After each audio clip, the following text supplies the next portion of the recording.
मित्रहो नमस्कार. मी मराठी या कौस्तुभ परांजपे यांच्या लेखाचं अभिवाचन मी करतो आहे.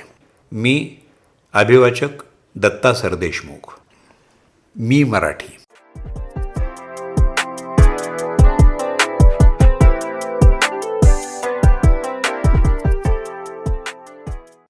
मित्रहो, दिवसभरातल्या माझ्यासह इतरांच्यासुद्धा बोलण्याचा सहज विचार केला आणि लक्षात आलं की मी रात्री झोपण्यापासून सकाळी अंथरुणातून बाहेर पडेपर्यंत संपूर्ण मराठी असतो आणि दिवसभर मात्र अधूनमधूनच मराठी असतो. सकाळी उठल्यावर कराग्रे वसते लक्ष्मी म्हटलं तरी मॉर्निंग वॉक झाल्यावर चहानंतर ब्रेकफास्ट लागतो. ब्रेकफास्टच्या नावात जरी फास्ट असलं तरी सुट्टीच्या दिवशी तो निवांतपणे होतो. कामावर जायला निघतो त्याच्याऐवजी आम्ही ऑफिसला, कंपनीत, बँकेत जायला निघतो असं म्हणतो. कामावर खास गणवेश दिला असेल किंवा नसेल तर तो घेताना किंवा शोधताना आम्ही प्रेस केलेला युनिफॉर्म किंवा ड्रेस बघत असतो. तसंच त्यासोबत शूज लागतात, पण गाडीची मात्र चावी किंवा किल्लीच असते. पाकीट, रुमाल आठवणीनं घेतल्यानंतर आय कार्ड गळ्यात लटकवतो. कामाच्या ठिकाणी आमच्या मीटिंग्स असतात.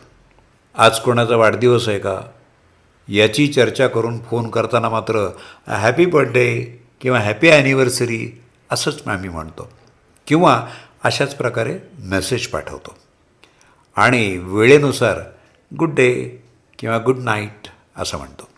जेवणाच्या आणि चहाच्या सुटीच्या वेळांना लंच ब्रेक आणि टी ब्रेक असे परवलीचे शब्द आहेत.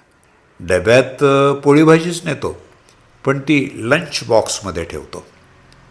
तोंडी लावायला मात्र ग्रीन सलाड असतं. सुट्या पैशांच्या बाबतीत सहज चेंज नाही हो असं सांगून त्या बदल्यात गोळ्या, चॉकलेट हे एक्सचेंज घेतो. 1 रुपया, 5 रुपये, 10 रुपये ही नाणी डॉलर म्हणत देतो किंवा स्वीकारतो. मुलांना शाळेत नेण्यासाठी आणि सोडण्यासाठी स्कूल बस किंवा ऑटो असते. तसंच संध्याकाळी ते ग्राउंडवर किंवा प्ले सेंटरला जातात. मुलांचा घरचा अभ्यास होमवर्क म्हणून ओळखला जातो. आम्ही भाजीच्या पिशव्या घेऊन मार्केटला जातो. कामावरून घरी आल्यावर फ्रेश होतो आणि न्यूजपेपर किंवा न्यूज चॅनल बघतो.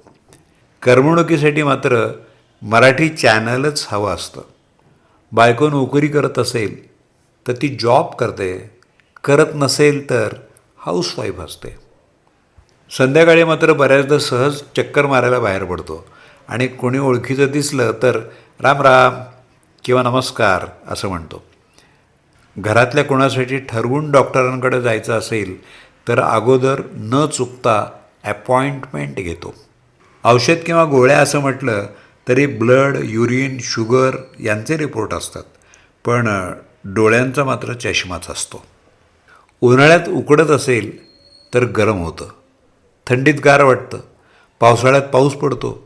याचं मात्र अजूनही हॉट, कूल, रेनी असं झालेलं दिसत नाही. इमारतीचं नाव सहजीवन, सहवास असं असलं तरी ती संकुलाऐवजी सोसायटीच असते. मी कितव्या मजल्यावर राहतो हे सांगताना 2nd, 3rd फ्लोअर असं म्हटलं तरी चढायला मात्र जिना किंवा पायऱ्याच असतात. त्याचवेळी घराऐवजी फ्लॅट असा उल्लेख करतो. आमची गाडी कोणती असली तरी पार्किंगमध्येच लावतो. सोसायटीच्या दारात सिक्युरिटी असतो आणि सगळ्यांना काही गोष्टी कळवण्यासाठी नोटीस बोर्डवर सूचना लिहिलेल्या असतात. सध्या तरी एक लाईट बिल सोडलं तर कुणाचीच पत्रं येत नाहीत, पण आमच्या नावाचा लेटर बॉक्स सोसायटीत खाली आढळतो. रात्रीच्या एकत्र जेवणाला पानं घ्यायची का? भाजी, पोळी, वरण, भात असंच म्हटलं तरी हे मात्र डायनिंग टेबलवर होतं. टी व्हीवरच्या कार्यक्रमातल्या जाहिराती काही वेळा कंटाळवाण्या वाटतात, पण पेपरमधली ॲड बघितली का असं आपण विचारतो.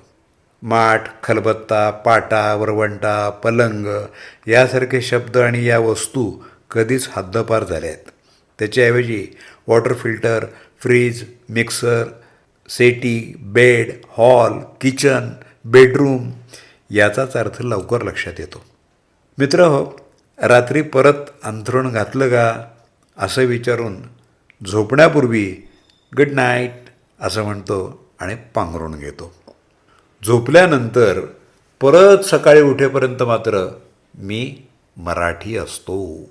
कारण मी रात्री छान लोळत असतो आणि उठल्यावर मात्र कराग्रे वसते लक्ष्मी आणि मग मॉर्निंग वॉक आणि परत सुरू आपलं मराठी, ज्याची सवय झाली आहे. खरं आहे ना? बघा, तुम्हीच विचार करा, एवढ्या छोट्या लेखामध्ये किती शब्द इंग्रजी येऊन गेले जे आपल्या कानवळणी पडले आहेत.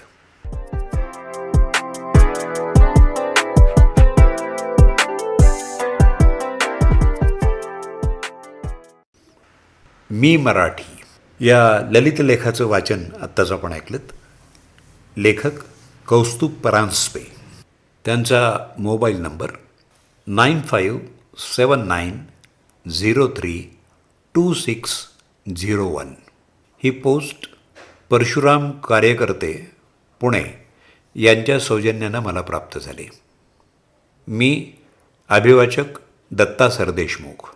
माझा व्हॉट्सअप नंबर 8329730186.